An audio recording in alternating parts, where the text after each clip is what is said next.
So, all right, Dave. So on to DC United. Yeah. Okay. So let's start with the first things first. So one of the things I'm going to start with the negative, and then I'm actually going to be pretty positive, Carmen. Okay. I'm ready for it. Most people are like, "Are you kidding me? You got to have the most negative." But let's get to it. Right. So let's start with the negative. So the beginning. So he has the two wingers as Saba and Mascara. Mm-hmm. I have two problems with that. As we've been talking about, I've said, if we don't have Xande Silva, and Xande Silva was not starter, that's clearly an injury. They're bringing him back slowly or whatever, right? You said to shift Almada over there. Yes, and play with the extra midfielder. Play Dax McCarty. Right. Yeah. So that's what I would have done. We're forcing Mascara. And particularly, you're really forcing Mascara when you play him on the left. Because on the left, he is terrible. Right. One thing is that, so clearly what Mascara likes to do is use his pace. And he likes to push the ball and he likes to go right. So on the right side, you see him bombing down and going, but try to go by people. Yeah. On the left side, never does because he doesn't want to go fast to his left. So if you take a player who is one-dimensional. Yeah, because he got beat on a pretty nice pass down the left side. Yeah. Well, and that was And I was like, he had the step on him and he got beat by a defender. The speed wise. I was so like, if you're thinking, it's like, where's Mascara's speed? Now that was weird. I don't know what that was about. But anyway, if you have a player who's got one thing good for him, which is Mascara's pace, is the thing that's good for him, right? Mm-hmm. And he will only use his pace when he's on the right. You cannot play him on the left. Yeah. Period. Yeah. And he finally on the right too slowly started getting better at delivery. Yes. Because he was awful at delivery. Yes, beginning when he first came, his first stint with the club. On the right side, he was getting more comfortable with his delivery and the timing and all that. So agreed. He should only be out on the right. Yeah. And now what I don't understand. So clearly Pineda knows that a little bit. The first time he played him, he moved Saba over, right? So Saba started on the left and Mascara started on the right, which makes totally much more sense to me. And then Saba had a bad game. So suddenly Saba can't play on the left. He's like more comfortable on the right. I don't know whether Saba said anything to him or not, but Saba's a 2-footed player who likes to come inside or whatever, right?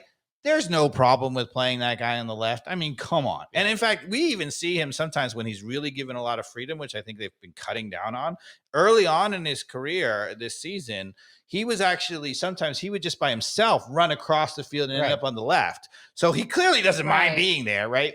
So if you're going to play Mascara, right, let Saba have a chance to get comfortable on the left. Like, try it. Now, obviously, if you're watching the game and you're 10 minutes in and you're like, Saba's not doing whatever, you could just make a signal and be like, switch, try it. Mm-hmm. Coaches do that all the time. But how you start with Mascara on the left is terrible. And to be honest with me, he keeps showing that he agrees with us. So Wolf started and then Wolf didn't. And then Mascara started and then he didn't. Then Wolf started, so he doesn't like any of them the way they're playing. And we agreed. We think that all of them when they've started have been terrible. Not good. So, but why not play the extra midfielder? And he clearly knows that it's possible because in this second half, when he brought on Dax McCarty at halftime, he brought on Dax McCarty for Mascara and went to the lineup that we had. Yeah. And what happened in the second half, the first few minutes? We scored. Yep. So why not? So a quick note on that position with Wolf being out. You had brought it up in the last podcast. You said, something has definitely been off with Wolf, whether it's. Did you figure it out? Mental, whether it's unhappiness with whatever's going on, an underlying injury. Seems like it was an underlying injury. He's out for 4 weeks, 4 to 6 weeks. He had some sort of. Somehow I missed that. Some sort of injury that. Okay. I guess. I saw it. I said something's wrong. Yeah, something's wrong. So I don't know if that's been known and he's just been playing trying through to it. play through it because he's like, I got my one chance to play, so I'm just going to play, but clearly wasn't working. But yeah, so I don't know. Maybe that's part of it. So onward. Now, I don't know. You can start or whatever. I have a fair amount of positive things to say. Pineda changed some things. Okay. Do you want to know what Pineda changed? Do tell.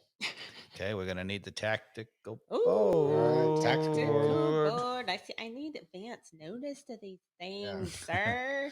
That's all right. Keep You talking amongst yourselves. you don't need advance So- notice. Keep talking amongst Come on. yourselves. So one thing I'll say is, so So- DC United. Go ahead. I was going to say, before you get into anything positive, Yep.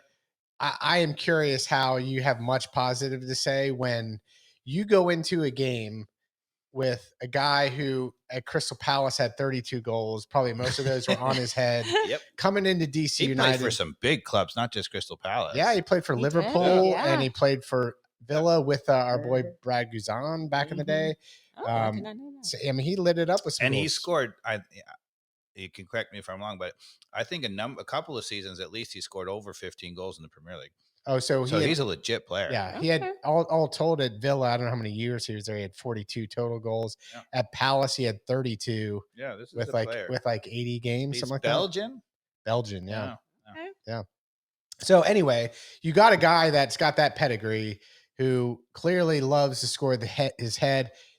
Super strong physical guy. Like you know you're going to have somebody on him all game, smothering him with physicality. Did you see that, Dave? I don't think. And it if was as Pineda bad was as you going to think. get the tactics right, you would have to. I would want him so annoyed. Somebody clipping at his heels, little things just close enough to be in a yellow card the whole game. That's what I would have said at a one-on-one to one of my players and make sure that happened. Did that happen, Dave? But no, but here's first of all, I didn't think he was running free. But second of all, your two options at center saw him back to running do free. that are Cobb, who's playing like literally his I don't care who it is. game. I didn't see it, Dave. And well, what I'm saying is the center backs that we have to do that are probably not capable of doing that. All right, Dave, you're going to take over on the YouTube. Oh. So, yeah, again, if you're listening, we'll break this down on YouTube and take it away, Dave. All right. So, I think it's somewhere. Yeah, it's right around there. Yeah, it's right after the penalty. PK. Okay, so let's play and okay. So we just tried to play through, right, to Saba. All right, he's here. So at the beginning of this clip, DC United takes over the ball, and they're in their own back corner. Muyumba is here on the right side, as he said. Now, one of the things I'll say, as I'll stop it in a second, Muyumba, Saba, Gigi, who is in a good position getting ready to run, he'll come over here, and we end up in a very good pressing situation. So let's play the clip a little bit. They play forward. Now, look here, right? So first of all, you'll say Lennon is right there, marked up, which he hasn't been in forever, right?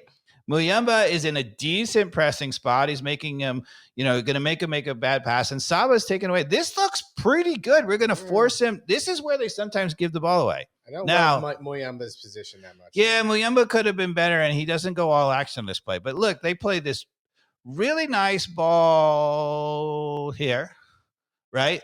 Ooh, now the press is pretty good. I want to go one back. So once he plays this nice ball here, okay, now Gigi recovers and forces a quick ball from the center back out to wide. And now if you stop it here, that's a pretty good press, right?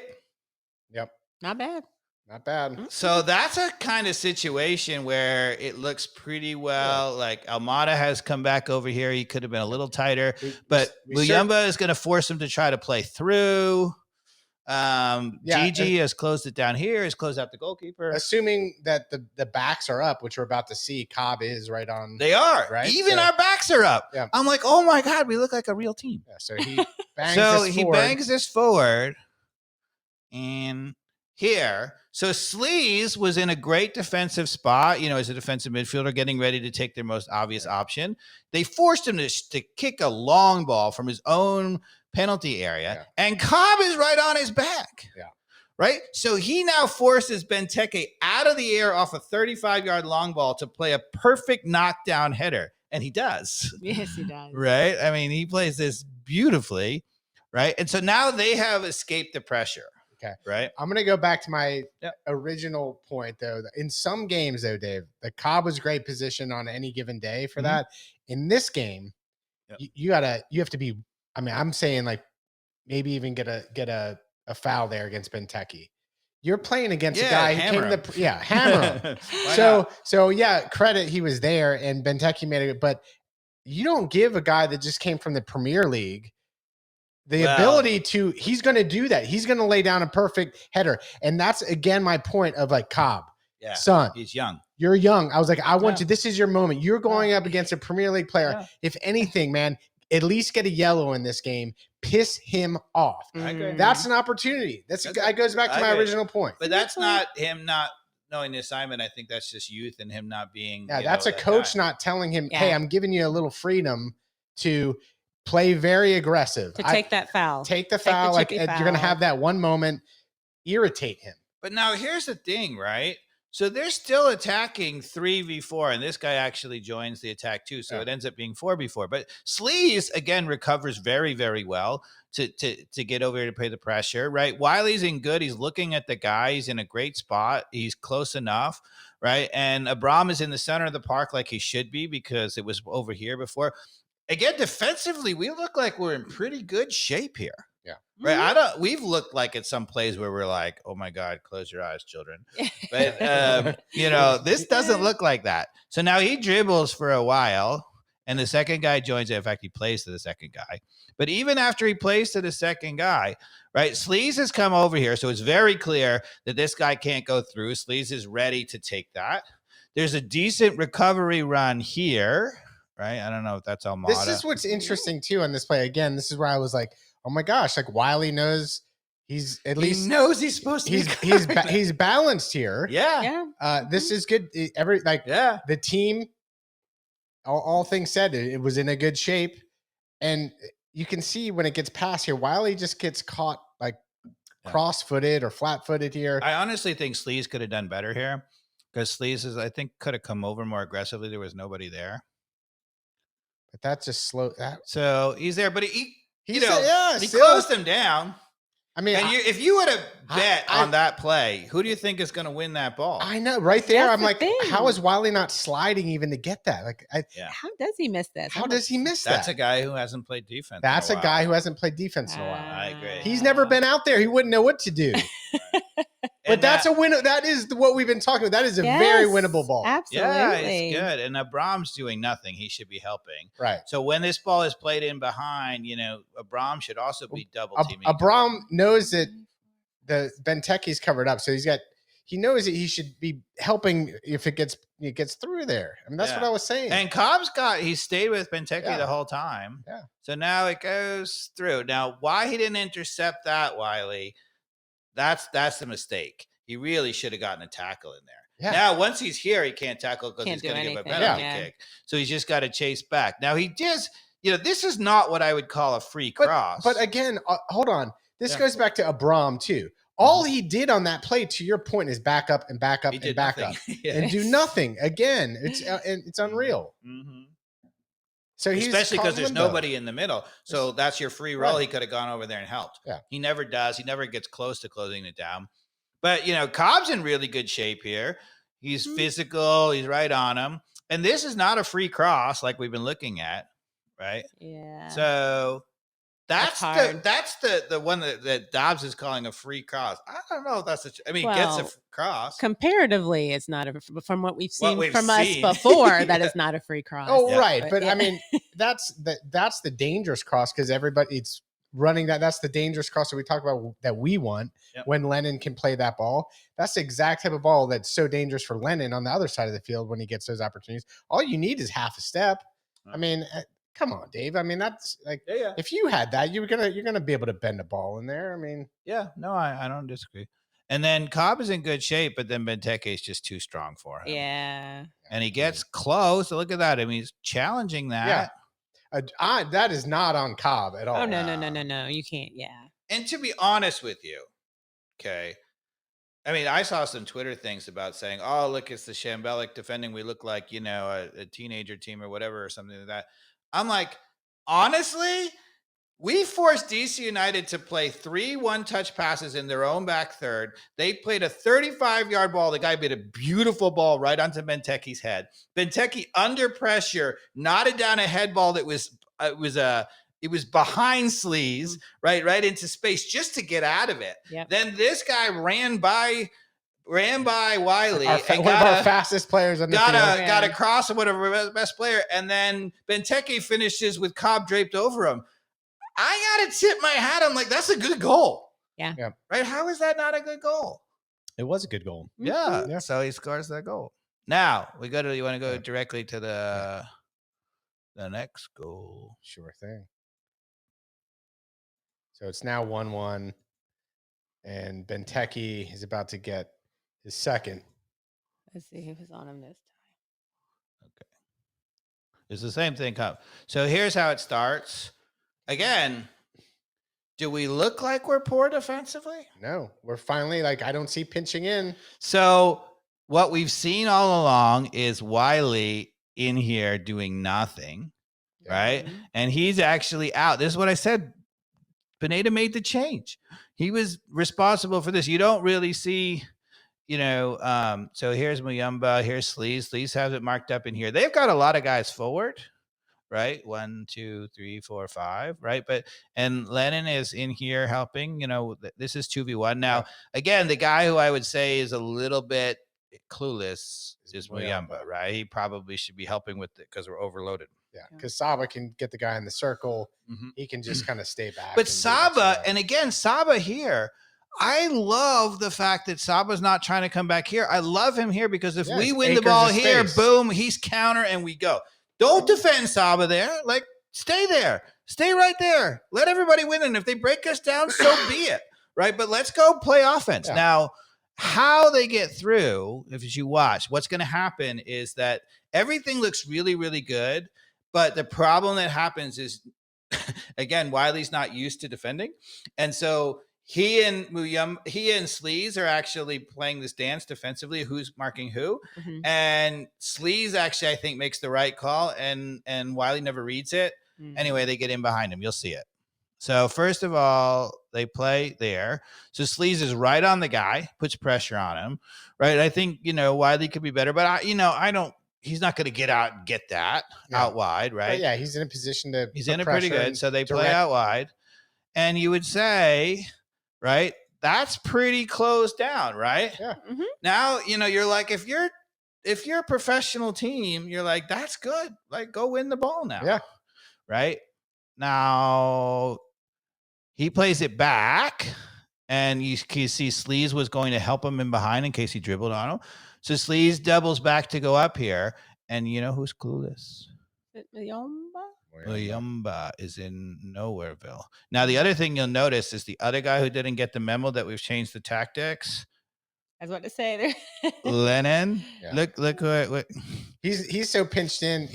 At this point, I will be fair. Benteke at this point, I'm okay with doubling him at this point because he's already scored 2 goals, or he's going to score 2 goals in. And Abram is just absolutely clueless. He's just ball watching. He has no idea to see this. These 2 guys, problem. Okay, but anyway, he plays back. And you don't see any communication from Abram, pointing, doing anything. There's no sorting out by Abram. But he's got no confidence as a center. This is what we were talking about. I love this. Yeah. Right. Instead of Saba going here, even though the guy's wide open, I still want Saba here. Let's win the ball and go. It'd be crazy for Saba to get back on that outside. That's what we've been doing the whole time. And then every time they play open to this wide open, he scores. People say, "Oh, well, Saba should attract him." We're like, well, or alternatively, let's go play offense. Yeah. Or alternatively, Muyumba go mark somebody. Yeah. So anyway, they play this dance. And this guy they switch, right? So this guy plays out wide and makes the run, right?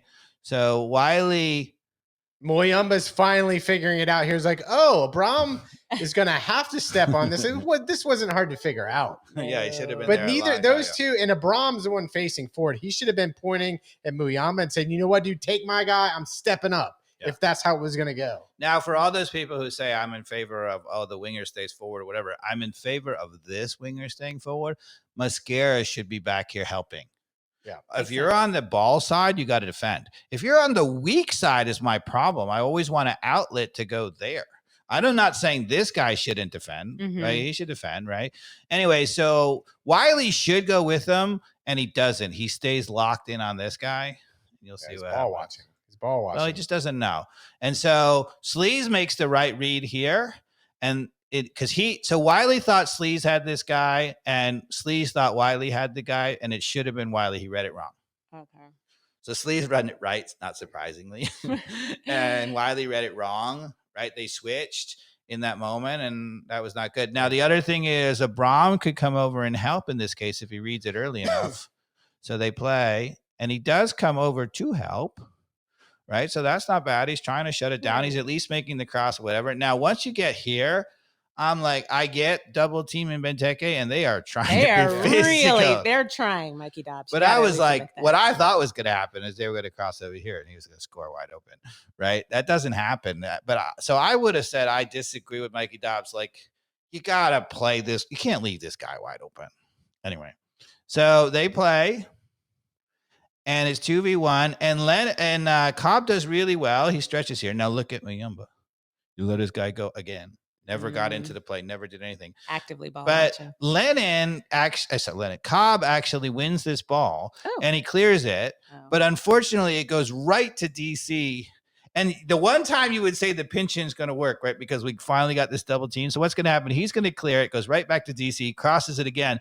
And because they were pinching and whatever, Lennon's still there. We got him still marked up, even though Cobb is on the ground. So Cobb goes down, and they play it to here, right? And so Cobb's out of the play, but Lennon is still capable, but he happened to clear it right to this guy. And it was excellent, very quick whipped in cross from this guy. And you know what the problem here was, really, honestly? Cobb, as a veteran defender, just put it over the end line. Why he's trying to clear that out the front? He's never going to clear it out there. A veteran defender with that kind of pressure would have just poked it over the end line and say, "Okay, corner." Yeah, live to fight another day. Live to fight another day, but he doesn't. He gives it right back, and now he crosses it again. And Lennon is here, and you know who also doesn't know how to defend? Is Lennon. Look at this. So what he should have done is head this ball. Look what he tries to do. Karate chop. Darn. It's so odd, though, to hear over and over and over again that our outside defensive backs don't know how to defend because they've forgotten how to defend, because they don't know how to defend. I'm like, wait, what is that? You know why they don't know how to defend? You know why they don't know how to defend? Why don't they know how to defend? Because neither of them were ever supposed to be a defender. Both Lennon and Wiley came through the entire system playing as attacking players on their club teams and whatever. They never learned how to defend starting at 6 or whatever because they weren't defenders. They were attackers. And what they've done is they were not good enough to be the Almada, let's run the ball around. So this is what happens. They're physical. They got good feet. So they make them defenders. Yeah. Right? So this is what happened to Wiley. There was an attacking player made left back. This is what happened to Lennon, an attacking player made right back. And all these people who are like, Lennon should be on the national team. No way. He can't defend. He's very good going forward, but he can't defend. And Wiley clearly shouldn't be right now either because he can't defend. I think Wiley could get better because he's such a physical specimen. And even if he's not so good in terms of reading it, he can overcome that. Again, I mean, that's Wiley you can coach out of this slump if you're going to continue to play these good tactics of actually giving him a chance to take on a 1v1 situation and deal with the threat, you know? But, okay. So 2 things happened. So 1, right? We actually didn't give up free crosses anymore. We also had players up the field. So when we won the ball, we had an outlet. So tactically, I thought we were really good. So Wiley gets beat twice. But, we were talking about goal after goal after goal where nobody on our team got beaten, right? At least they had to go by somebody here, right? It's much better defending. And so all these people who are like, oh, we were terrible and whatever, I thought our tactics were way better. Okay. Don't disagree on any of that. Minus the frustrate Benteke is part of your plan, which clearly wasn't a part of the plan. And then, as I said, so the one thing I thought was shambolic tactically was Mascara on the left, who was awful. He was awful. And you knew he was going to be awful from the beginning. I wrote it in my notes. He's going to be awful. He doesn't know how to go left. And people were like, why doesn't he use his speed? Like in our section, there were people like, why doesn't he go by him? I'm like, because he's right-footed and can't go left. Right? And by the way, listeners, I think Dave's point of like, you take Mascara out of this equation, you shift Almada out left, you bring Dax in as this extra center. then that even frees Muyumba even more, doesn't it, Dave? Well, you don't have to worry about him knowing how to defend here. That would have been Dax McCarty reading all of that this last play much better because he's a natural born defender. Yeah. So first of all, am I right? Am yes, I right? Absolutely. So first of all, when he makes the sub, he brings in Dax McCarty for Mascara. So now we have McCarty, Muyumba, and Sleaze. So now I would have gone to the double pivot. Oh, Right, because Dax McCarty and Sleaze would have really controlled the midfield out of a double pivot, and they're smart, both defensively good enough to play that. He didn't. He stuck with the system. Okay. He put Dax McCarty as the defensive midfielder. I would not have done that. I would have left Sleaze. McCarty, I think, doesn't cover the space as well as Nessamir. But anyway, and then he put Sleaze. He had now had Sleaze and Muyumba playing in front of him, just like we talked about before. The two, it was Almada and Muyumba to begin with, and then it became Sleaze and Muyumba. Okay. Right, because Almada moved out to the left on the front. So I liked that. Again, I would have gotten it a little bit different, a little bit better, but it was great. And we come right out of the gate. We turn them over, I think 4 or 5 times in the first 12 minutes. I was like, oh my God, I'm watching real soccer. Right? We are playing the way we are meant to be playing. I was loving it. Yeah. And I wrote in my notes, here comes the comeback. Because as soon as he made the sub, I'm like, we're going to dominate in the midfield. Okay. Right? And we did. We started turning them on over and over. But they were still occasionally, because he only had Dax back, they were still kind of breaking. I still thought we were going to come back and win this game. Okay. I did. As soon as we got that second goal and it was 2-2, I thought I was like, man, we are going to come back in this game. I completely thought that.